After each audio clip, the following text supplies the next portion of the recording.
오늘은 우리 성령에 대해서 또 성령의 은사 중에 방언에 대해서 좀 생각을 해보겠습니다. 이 성령에 대한 많은 성경절들이 있는데 특별히 성령의 열매라고 들어보셨죠? 자, 우리 갈라디아서를 보겠습니다.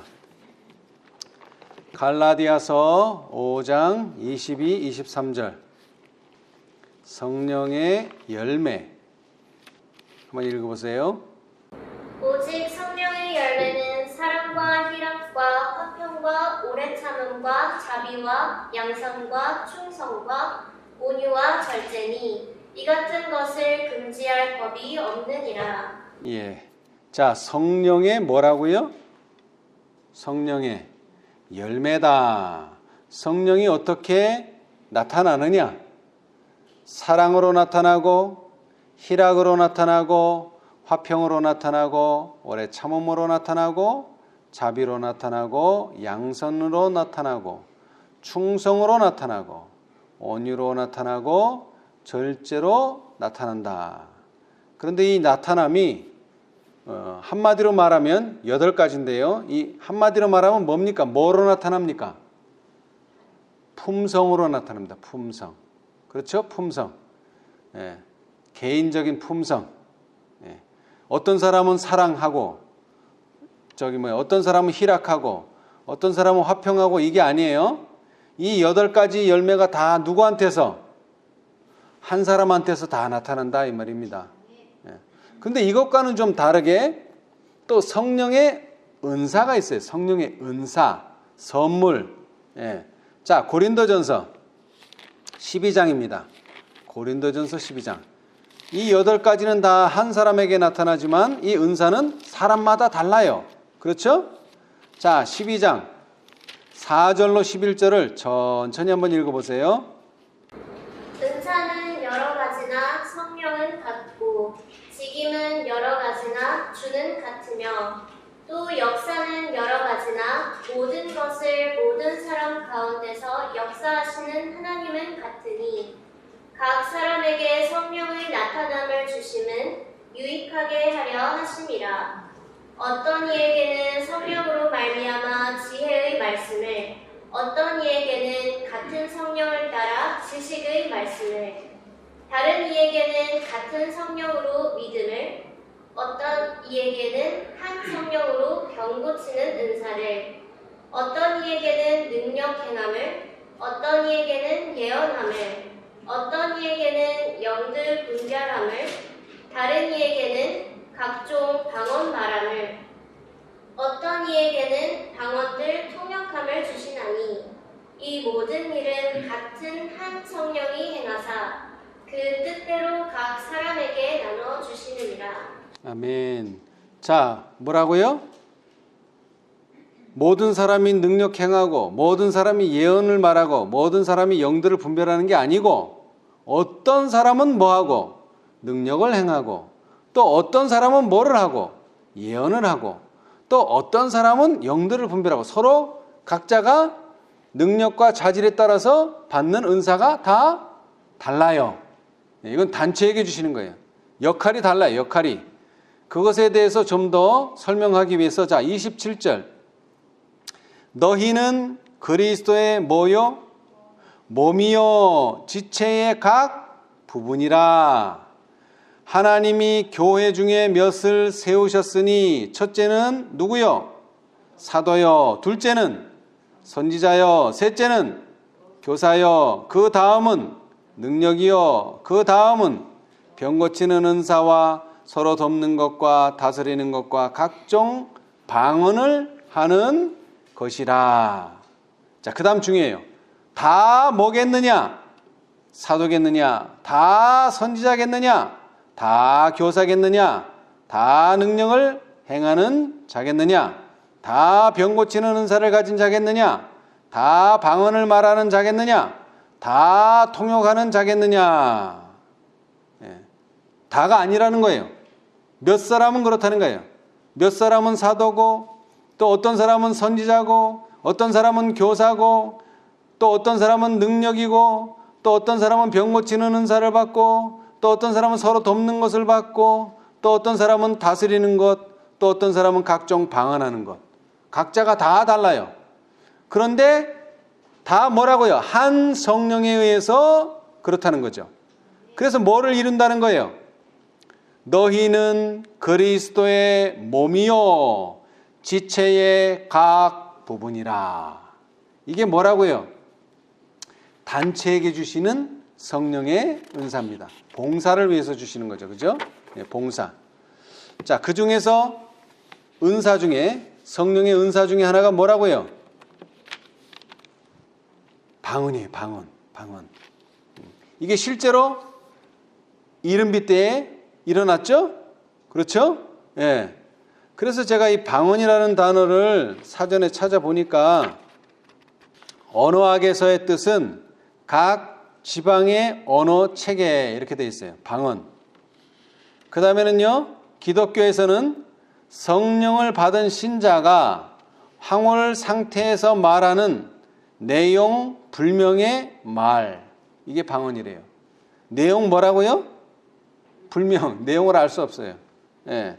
근데 그 일이 실제로 오순절날에 벌어졌죠? 사도행전 2장 4절에 보니까 저희가 다 성령의 충만함을 받고 성령이 말하게 하심을 따라 다른 방언으로 말하기를 시작하니라. 방언을 말했어요. 방언. 예. 자, 그런데 우리가 일상에서 보면은요, 같은 말인데 기분 좋게 말하는 사람이 있어요.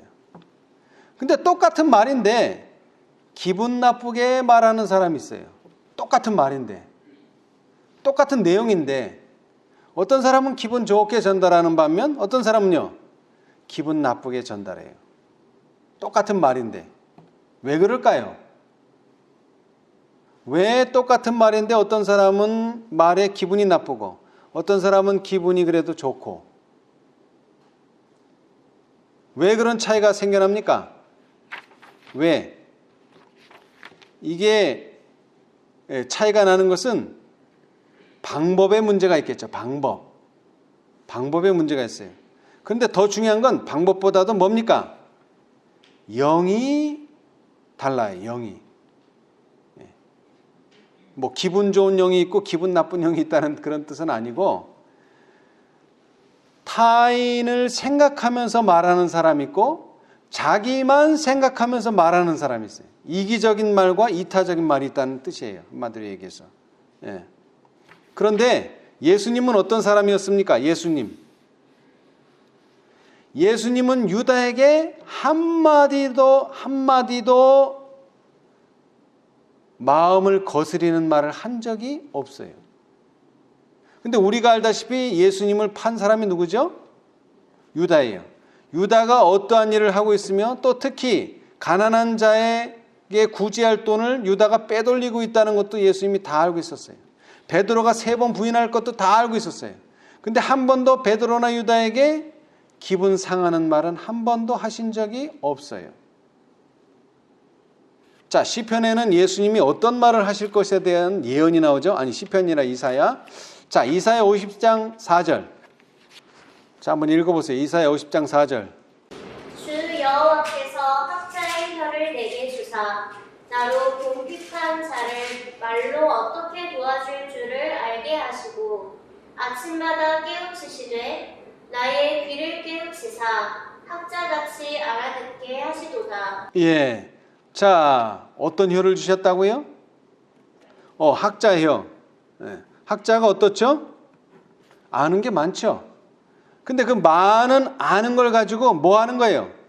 비평하고 비난하고 헐뜯는 게 아니고 어떤 사람들을 곤핍한 자를 말로 어떻게 도와줄 줄을 알게 하셨다. 누가요? 여호와께서. 아침마다 깨우치시되 나의 귀를 깨우치사 뭐같이? 학자같이 알아듣게 하시도다. 그러니까 아침마다 예수님께서 주로 뭐 하셨습니까? 시대소망을 읽어보면 기도하셨어요. 왜 기도하셨죠? 이런 학자 같은 혀, 그 다음에 뭡니까? 병 고치는 능력, 그 다음에 사람들을 예수님께로, 아버지 하나님께로 인도하기 위한 가마력, 이런 것을 받기 위해서 아침마다 기도하셨어요. 근데 중요한 것은 곰핍한 자를 뭐로? 말로. 우리가 어떤 사람을 지금 현재로는 뭐 은사가 없기 때문에, 병 고치는 은사는 없기 때문에 아직 뭐 어떻게 낫게 할 수는 없지만 뭐는 할 수 있어요? 말로 어떻게 도와줄 수는 있어요. 말로. 근데 이 말이요, 사실은 쉬운 것 같지만 사실은 그렇게 쉽지는 않아요. 말이. 그렇죠? 왜 쉽지 않습니까? 자, 여러분 보세요. 우리가 영어를 배운다고 칩시다. 영어. 사실 우리는 중학교, 고등학교, 대학교 맨날 영어 배웠어요. 근데 실제로 영어 하는 사람 별로 없어요. 아니, 배우기는 맨날 배우는데 왜 못하는 거예요? 배우기는 배우는데 왜 못해요? 몇 년을, 10년 가까이를 영어를 배웠는데 왜 말을 못하냐고요? 왜 말을 못할까요? 배우긴 배웠는데, 영어 시간에 맨날 단어 공부하고 뭐하고 했는데 왜 못해요?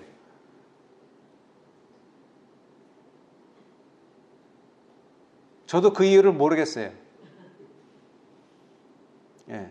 왜 못하는지.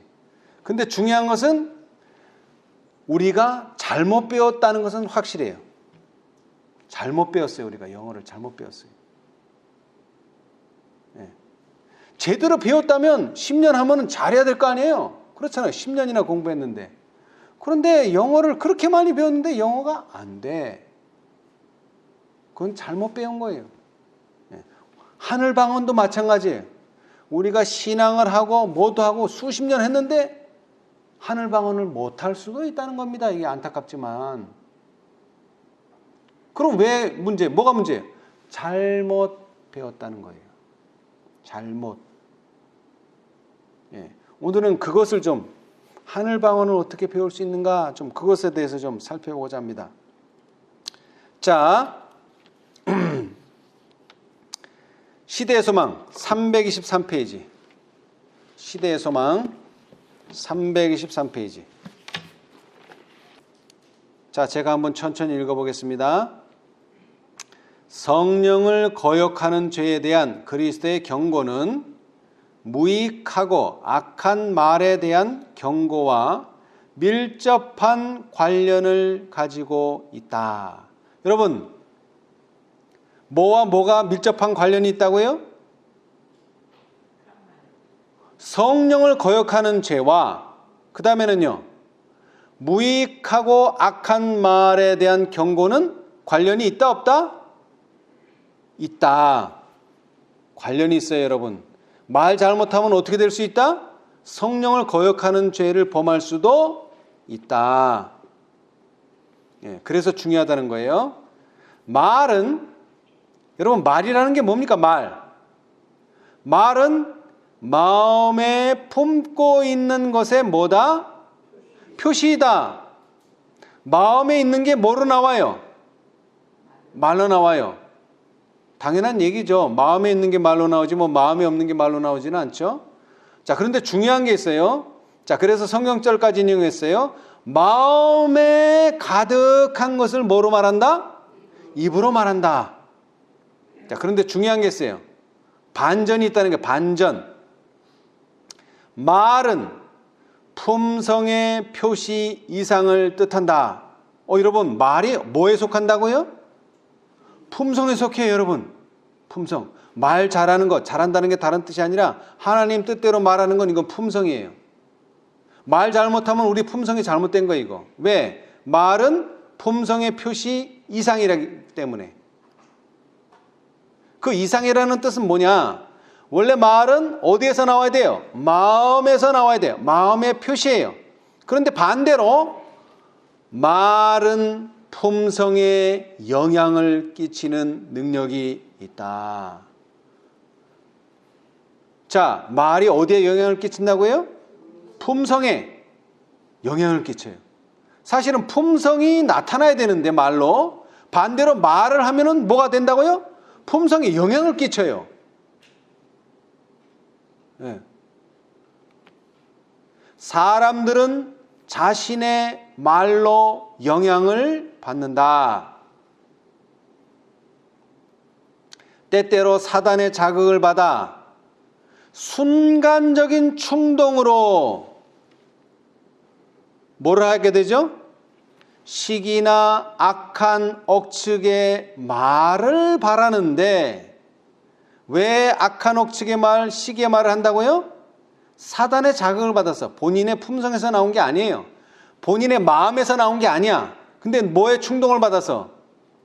사단의 자극을 받아서 불쑥 튀어나온단 말이에요. 불쑥. 시기나 악한 억측의 말이. 그런데 중요한 것은 그 말이 그들은 사실은 그렇다고 믿고 있지 않은 것을 표현한다. 그러나 그 말은 사상에 영향을 끼친다. 그들은 저희가 한 말에 속아서 사단의 선동을 받아 말한 것을 진실이라고 믿게 된다. 뭐라고요? 진실로 받아들이게 된다는 거예요. 이게 이제 그때서부터 무서운 거예요. 그때서부터. 일단 어떤 의견이나 결정을 발표한 후에는 그들은 흔히 너무 교만하여 그것을 철회하지 아니하고 자신이 옳은 것을 증명하려고 힘쓰다가 마침내 저희가 정당하다고 믿게 된다. 자, 이거는 시기와 억측의 말이고, 악한 억측의 말이고, 자, 의심의 말을 바라거나 하늘의 빛에 의문을 품고 비판하는 것은 위험하다. 왜 위험합니까? 부주의하고 불경스러운 비평은 품성에 영향을 끼쳐서 불경과 불신을 뭐하게 된다? 기르게 한다. 네. 속담 그대로예요. 말은 씨앗에 불과해요. 근데 이것이 잘못 뱉었으면, 악한 축축이나 시기의 말을 했으면, 아, 내가 잘못했다, 사과를 하고 용서를 빌면 되는데, 아, 그렇지 않다, 나는 잘못한 게 없다, 자신을 정당하다 보면 이제는 그게 진실이 돼가지고 네가 정말 그런 사람이다, 그래가지고 이게 점점 뭐 한다고요? 자라난다는 거예요. 기르게 한다, 자라난다는 거예요. 불경과 불신으로 자라나요. 이 습관에 빠진 많은 사람이 부지중에 위험한 곳으로 나아가 급기야 어떤 일까지 벌어지느냐? 성령의 역사를 곧잘 비평하고 거절한다. 자, 대답이 나왔죠?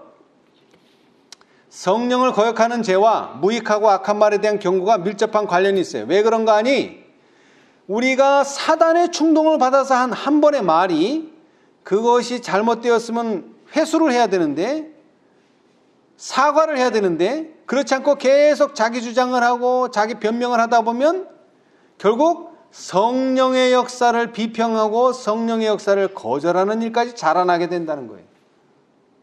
예수께서는 사람이 무슨 무익한 말을 하든지 심판날에 이에 대하여 신문을 받으리니 내 말로 의롭다함을 받고 내 말로 정죄함을 받으리라고 말씀하셨다. 그래서 말이 중요한 거예요. 사실 말은 마음에 있는 것을 표현하는 것에 불과해요. 그러나 말이 앞서갈 때는요, 말이 사상에 영향을 미쳐요.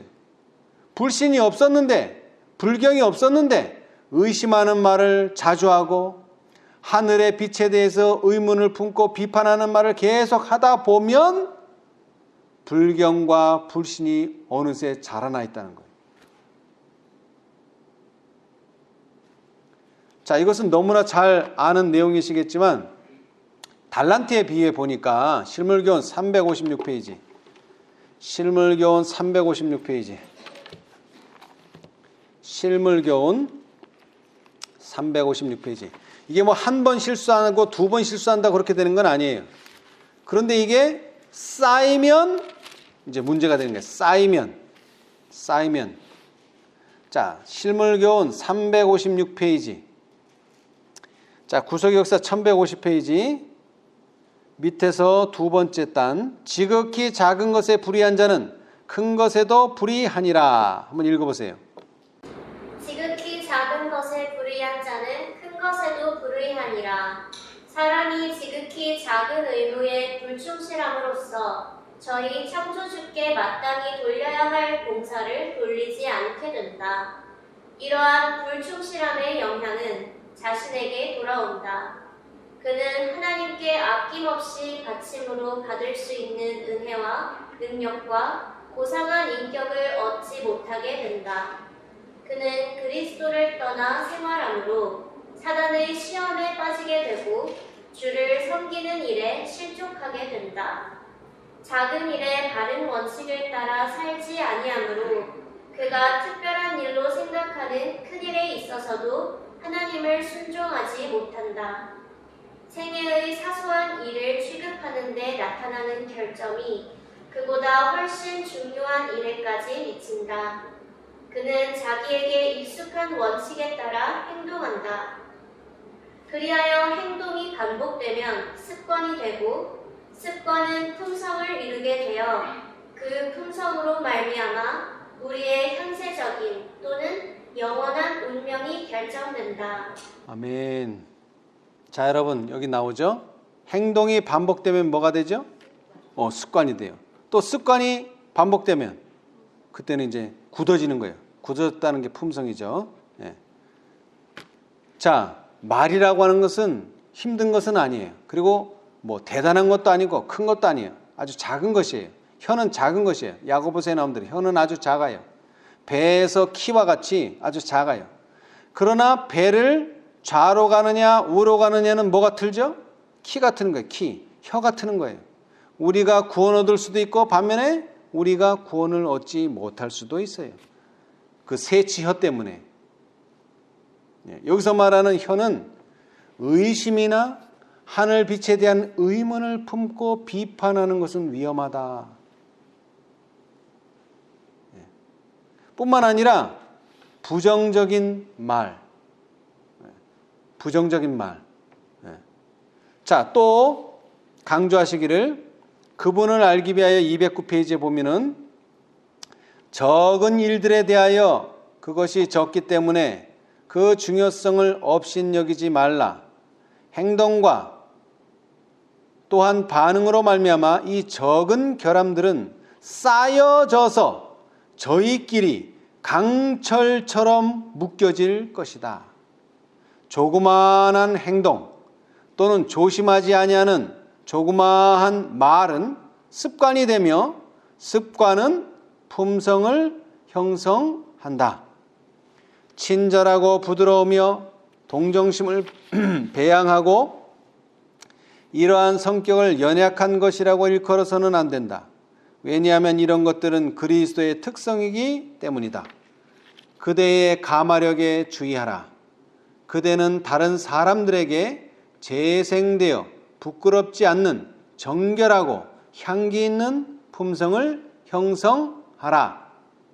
물방울들이 강을 이루는 것처럼 적은 일들이 생애를 이룩한다. 생애는 화평과 평온과 기쁨의 강이 되든지 그렇지 않으면 고난의 강이 되어 항상 진흙구덩이 속에 빠지게 된다. 이런 생애 가운데서 그대는 성령의 훈련 아래 놓이게 된다. 성령의 거룩하게 하심을 통하여 그대는 그리스도처럼 점점 성장할 것이다. 아멘. 예. 여러분, 말은 대단한 거 아닙니다. 근데 이 자그만 말이 점점 좋은 가마를 끼칠 수도 있고 점점 나쁜 가마를 끼칠 수도 있어요. 특별히 우리에게는 신앙에 있어서는 의심의 말, 그 다음에 하늘의 빛에 대한 의문을 품고 비판하는 것, 말로 그것은 위험하다. 자, 복음사역자에 보면은 복음교역자 144페이지에 보면은요. 하나님을 믿는다고 하는 사람들 중 많은 사람이 아직도 품성이 온전치 못하며 불충분하다. 그들은 그리스도의 학교의 학생으로서 그들의 공과를 충분히 배우지 못하였음을 보여주고 있다. 어떤 사람은 그리스도의 온유를 배워 본받지만 선한 일에 있어서 그리스도와 같은 열심을 내지 않는다. 또 어떤 사람은 열심히 있고 매우 활동적이지만 교만심이 강하여 조금 더 겸손을 배우지 못하였다. 심지어 어떤 사람은 그리스도를 그의 활동 영역 밖에 버려둔다. 그들의 태도가 선하기도 하며 또 다른 사람에게 대해서 동정심도 나타내지만 그들의 마음은 그리스도를 중심으로 삼지 않으며 아직 하늘의 방언을 배우지 못하였다. 그들은 그리스도와 같이 기도하지 않으며 그리스도와 같이 영혼의 가치를 깨닫지 못하며 또 영혼을 구원하는 일에 당면하는 어려운 고난을 이겨내는 법을 아직 배우지 못하였다. 어떤 사람은 사람을 변화시키는 복음의 능력을 깨닫지 못하여 이기심이 많고 남의 결점을 잘 꼬집어내며 성격이 매우 거칠다. 한편 어떤 자는 우유부단하여 한갓 사람의 환심만 사기 위하여 우왕좌왕한다. 여러분, 항상 신앙의 옆에는 좌와 우가 있어요. 그렇죠? 예. 좌로도 치우쳐서 안 돼요. 우로도 치우쳐서는 안 돼요. 그렇게 하기 위해서는 우리가 어떻게 해야 돼요? 그리스도를 중심으로 삼아야 돼요. 그러면은 뭐를 배울 수 있느냐? 하늘의 방언을 배울 수 있어요. 하늘의 방법을 배울 수 있어요. 하늘의 언어를 배울 수가 있어요. 예. 자, 우리 좀 더 생각해 보겠습니다. 자, 우리 이번에는 각 시대 대쟁투. 각 시대의 대쟁투. 542페이지. 선지자께서 재미있는 말씀을 하셨어요, 여기. 각 시대 대쟁투 542페이지. 542. 악한 자에게 대한 하나님의 섭리. 542페이지. 회개의 기회를 무시한 악인들. 찾으셨어요? 자, 한번 읽어보세요. 천천히. 자신의 생애를 하나님을 반역하는 데 허비한 자들이 갑자기 하늘로 옮겨져 언제나 그곳에 있는 고상하고 거룩하고 완전한 상태를 목격한다고 가정해보자. 그리고 모든 사람이 사랑으로 충만하고 얼굴에서 기쁜 빛이 흐르고 하나님과 어린 양을 찬양하는 아름다운 곡조에 맞추어 노래를 부르고 보좌에 앉으신 분의 얼굴에서 흘러나오는 부단한 빛의 줄기가 구원 얻은 자들에게 비치고 있는 광경을 목격한다고 가정해보자. 자, 가정을 해봅시다. 가정을 해봐요. 하나님을 반역하는 사람이 하늘에 갈 수 있나요? 없죠. 그런데 가정을 하는 거예요. 그런 사람을 하늘에 데려갔다. 예. 그랬을 때 어떤 일이 벌어지는가? 그때에 읽어보세요. 그때에 하나님과 진리와 성결에 대한 증오심으로 충만해 있는 자들이 하늘의 무리들과 섞여서 그들의 찬양의 노래를 함께 부를 수 있을까? 자, 부를 수 있겠어요? 그런 사람들이 부를 수 없죠. 자, 그 다음에 그들이 하나님과 어린 양의 영광을 감당할 수 있을까? 네, 감당할 수 있겠어요? 없어요. 자, 그 다음에는요. 결코 그럴 수 없다. 네, 결코 그럴 수 없다. 네. 자, 왜 이렇게 됐는가? 자, 읽어봅시다. 그들에게 하늘에 적합한 품성을 이룰 수 있는 은혜의 시기가 여러 해 동안 주어졌다. 그러나 그들은 순결을 좋아하는 마음을 배양하지 않고 하늘의 방언을 결코 배우지 않았으므로 이제는 너무 늦었다. 하나님을 반역한 생애가 그들을 하늘에 적합하지 못하게 만들었다. 그러므로 하늘의 순결과 성결과 평화는 그들에게 괴로움이 되고 하나님의 영광은 태우는 불이 될 것이다. 그들은 그 거룩한 곳에서 피하기를 원할 것이다. 그들은 그들을 구속하기 위하여 돌아가신 분의 얼굴을 보지 않기 위하여 차라리 멸망받기를 원할 것이다. 악인의 운명은 그들 자신의 선택에 의해서 정해진다. 그들이 하늘에서 제외되는 것은 그들 스스로 자원해서 되는 일이며 하나님의 입장에서 볼 때 그것은 공의롭고 자비로운 처사이다. 예, 여러분 악인이 죽는 것이 뭐라고요? 가혹하다고요? 아니요, 공의롭고 자비로운 처사이다. 왜? 그렇게 길들여지지 않았기 때문에 이 세상에서. 그래서 하나님께서는 어떤 기회를 주셨다고요? 어떤 기회? 어떤 기회를 주셨어요? 하늘에 적합한 품성을 이룰 수 있는 은혜의 시기가 몇 달 주어졌다고요? 몇 달? 여러 해 동안 주어졌다. 여러 해. 만약 우리가 80살에 죽는다면 얼마 동안 주어진 거야 이게? 80년 주어진 거고 70년 살았다면 70년. 예. 그리고 일찍 죽었다면 그 몇 년? 그래도 최소한 몇 년, 여러 해 동안, 하루 이틀이 아니에요. 여러 해 동안 하늘에 적합한 품성을 이룰 수 있는 은혜의 시기가 주어졌어요. 자, 다시 한번 강조합니다. 그들에게 하늘에 적합한 품성을 이룰 수 있는 은혜의 시기가 여러 해 동안 주어졌다. 야곱의 시대에 이런 일이 있었어요. 애굽에 큰 흉년이 있을 것이다 예언되었어요. 그런데 흉년만 예언되어 있습니까? 그 흉년을 피할 풍년이 또 예언되어 있어요. 흉년이 7년이면 풍년도 얼마 와야 돼요? 7년 와야 돼요. 흉년이 5년이면 풍년도 얼마? 5년. 그러니까는 그 흉년을 감당할 만한 충분한 풍년을 하나님께서 허락해 주셨어요. 만약 7년 흉년이 온다면 7년의 풍년이 올 것인데 이 7년의 풍년을 흥청망청 우리가 참 소득이 많다고 썼더라면 어떻게 됐을까요? 다가오는 7년의 흉년은 감당할 수가 없습니다. 그런데 이 7이라고 하는 숫자는요 완전수예요. 완전수.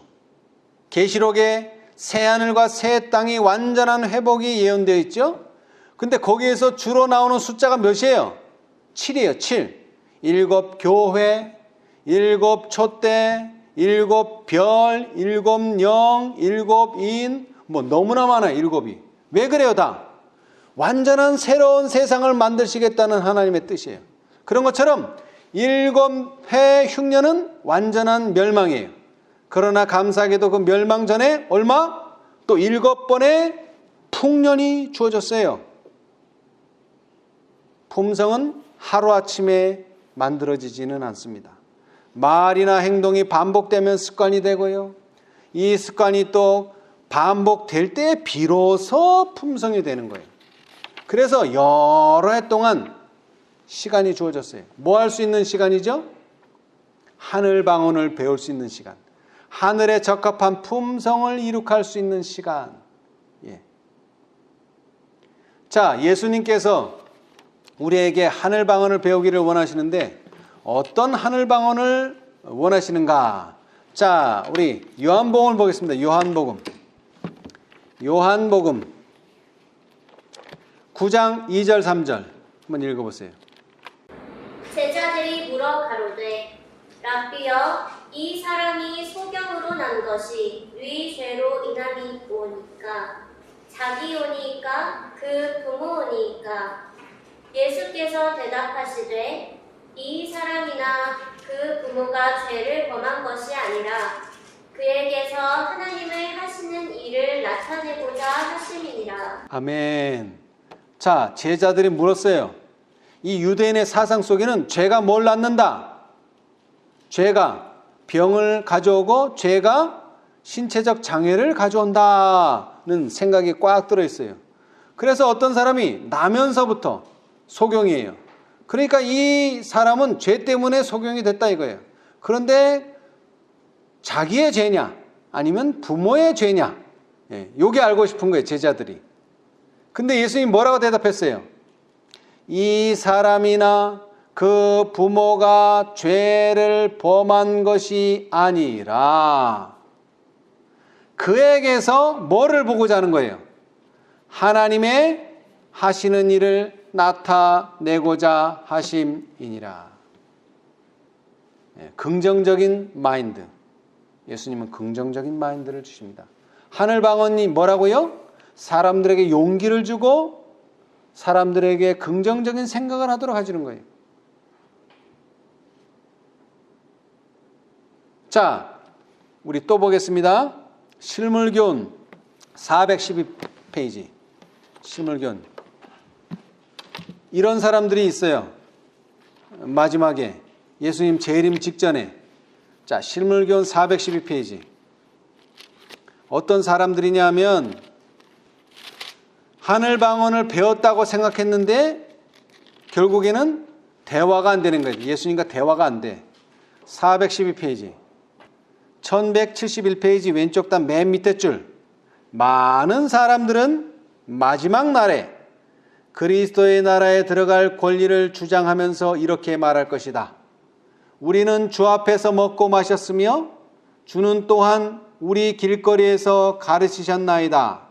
주여 주여 우리가 주의 이름으로 선지자 노릇하며 주의 이름으로 귀신을 쫓아내며 주의 이름으로 많은 권능을 행하지 아니하였나이까. 여기에 대하여 저가 너희에게 일러가로되 나는 너희가 어디로서 왔는지 알지 못하노라. 나를 떠나가라고 대답하신다. 자, 잘 들으세요. 그들은 이 세상에서 누구와? 그리스도와 친밀히 사귀지 못했으므로 하늘나라의 방언을 알지 못하며 하늘의 기쁨도 알지 못한다. 사람의 사정을 사람의 속에 있는 영 외에는 누가 알리요? 이와 같이 하나님의 사정도 하나님의 영 외에는 아무도 알지 못하느니라. 예. 여러분, 우리가 하늘 방언을 배우려면 누구와 친해져야 돼요? 그리스도와 친해져야 돼요. 예수님과 친해져야 돼요. 예수님과. 예. 이 성령에 충만한 사람들은 예수님을 너무나 잘 아는 사람들이에요.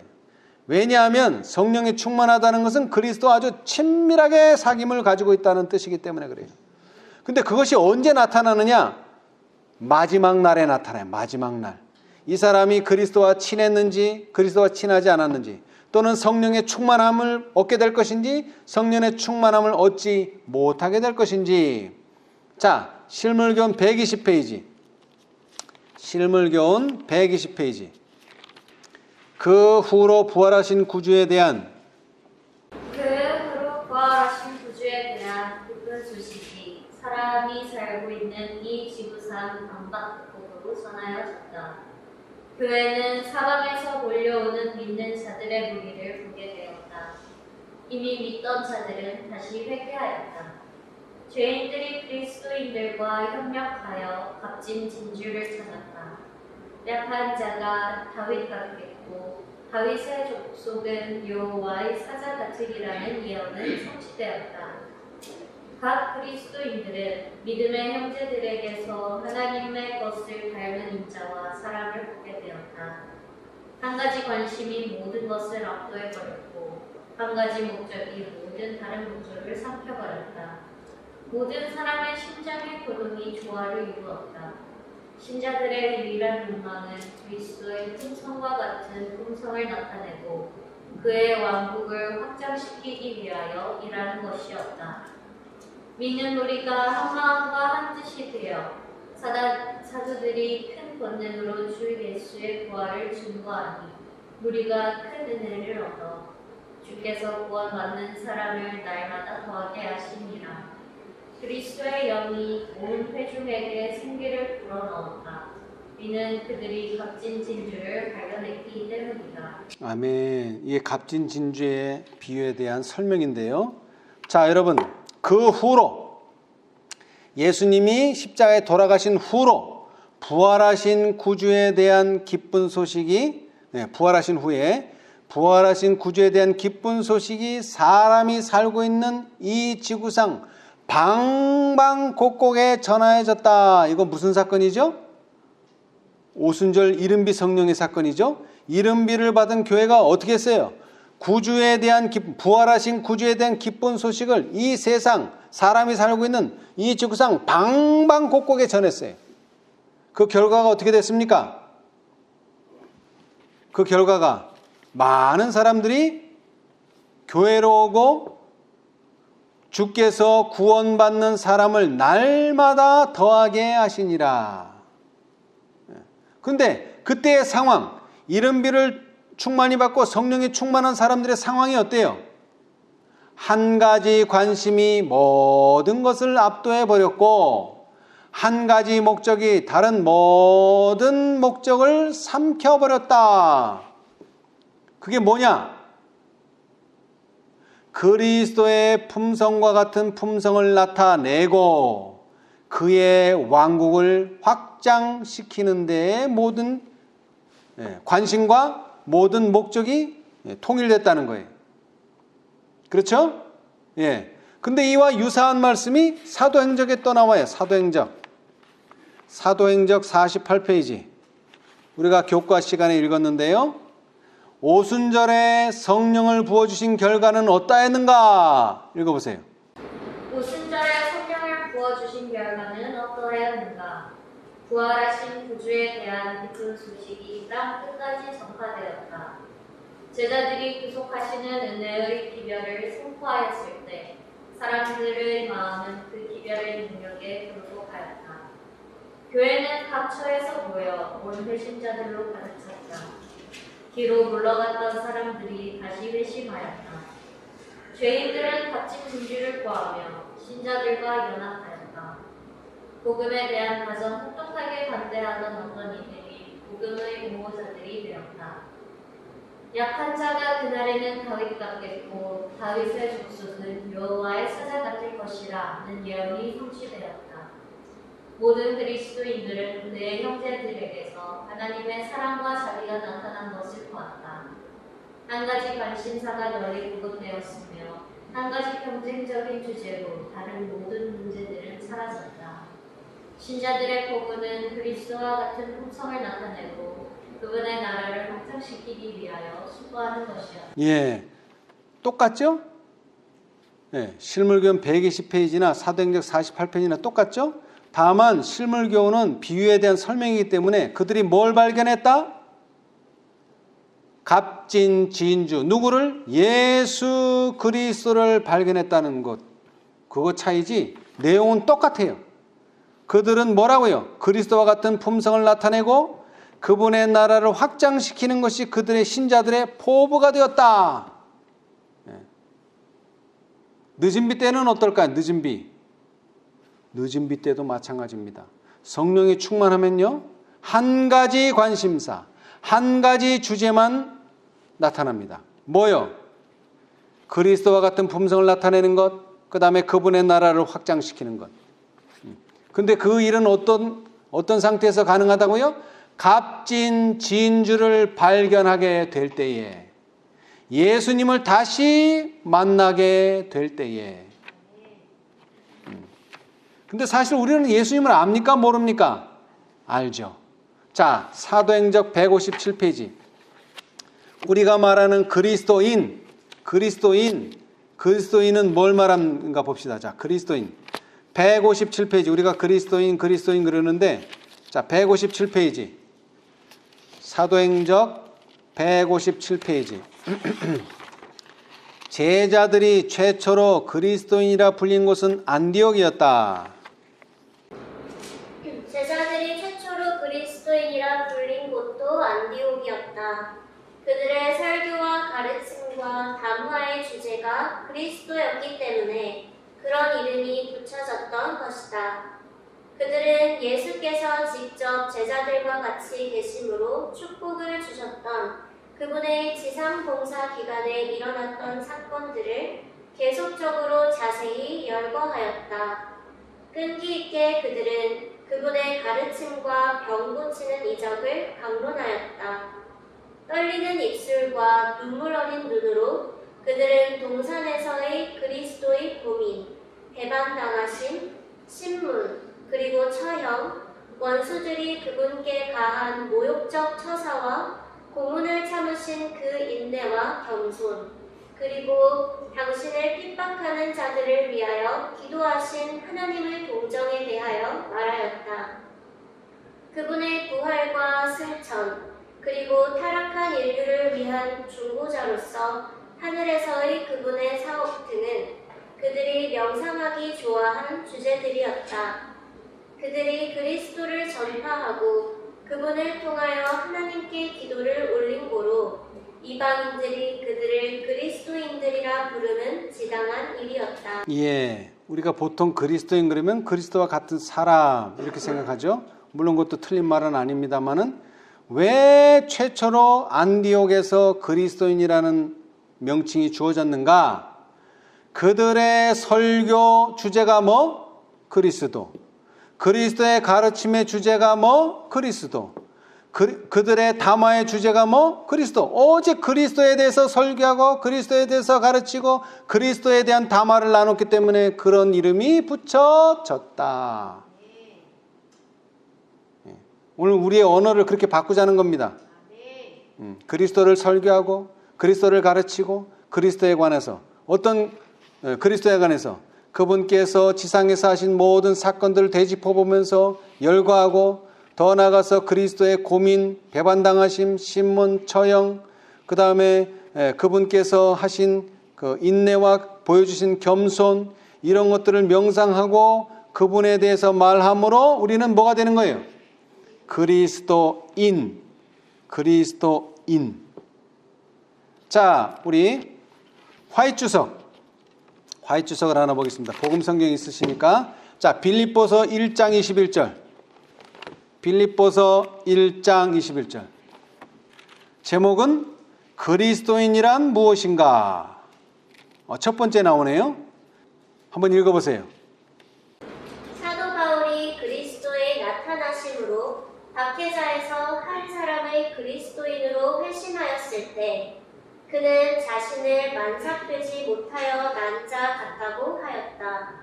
그때 이후로 그에게 있어서 그리스도는 전부였고 모든 것 속에 그리스도가 있었다.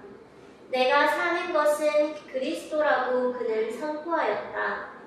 이 말씀이 모든 성경절 가운데서 그리스도인이 된다는 것은 무엇을 의미하느냐에 대해서 몇 마디로 된 가장 완전한 해석이다. 이것이 복음 진리의 전부이다. 바울은 많은 자들이 깨닫기가 불가능한 것 같이 보이는 것을 깨닫고 있었다. 그는 참으로 열렬하였다. 그의 말들은 그의 마음이 그리스도께 집중되어 있다는 것을 보여주며 그의 전 생활이 그리스도께 매여 있음을 보여주고 있다. 그리스도는 그의 생명의 근원이시요 창조주시며 유지해주시는 분이셨다. 아멘. 이런 사람이 누구라고요? 그리스도인. 이런 사람이 그리스도인이에요. 이런 사람. 예. 자, 우리 마지막으로 한 말씀 읽어드리겠는데 이거 그리스도 우리의 의에 나오는 내용인데 좀 더 많이 읽어드리는 건데요. 끝이 가깝다. 하나님의 아들과 딸들 259페이지. 끝은 가깝다. 우리는 한순간도 잃어버려서는 안 된다. 빛은 교회들과 세상 앞에 예수님을 제시하면서 하나님의 백성으로부터 분명하고 뚜렷한 광선 가운데서 제시되어야 한다. 사용되어야 할 도구들은 하나님께서 그들에게 전달하시는 진리의 빛을 기쁨으로 받아들이는 영혼들이다. 만일 하나님의 백성들이 그리스도의 은혜를 통하여 새 부대가 될 것 같으면 그분께서는 새 포도주로 그들을 채우실 것이다.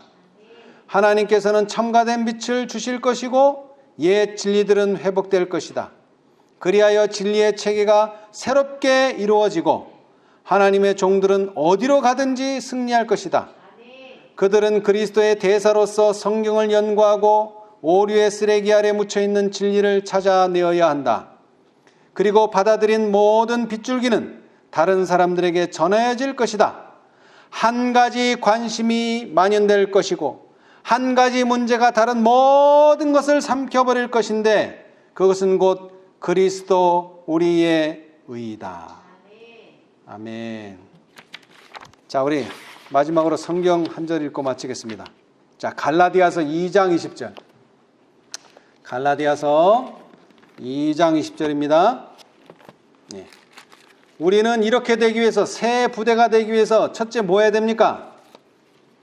죽어야 돼요. 먼저는 죽어야 돼요. 그리고 두 번째는 어떻게 돼야 돼요? 살아나야 돼요. 그런데 내가 죽는 것도 누구와 함께? 예수님과 함께. 내가 살아나는 것도 누구와 함께? 예수님과 함께. 자, 다 같이 읽어보겠습니다. 갈라디아 2장 20절 시작. 내가 그리스도와 함께 십자가에 못 박혔나니 그런즉 이제는 내가 산 것이 아니요 오직 내 안에 그리스도께서 사신 것이라. 이제 내가 육체 가운데 사는 것은 나를 사랑하사 나를 위하여 자기 몸을 버리신 하나님의 아들을 믿는 믿음 안에서 사는 것이라. 아멘. 우리가 비록 세상에 살지만 세상의 언어를 배우지 말고 하늘의 방은 그리스도인의 언어를 배우게 되시기를 바라면서 오늘 말씀 마치겠습니다. 감사합니다.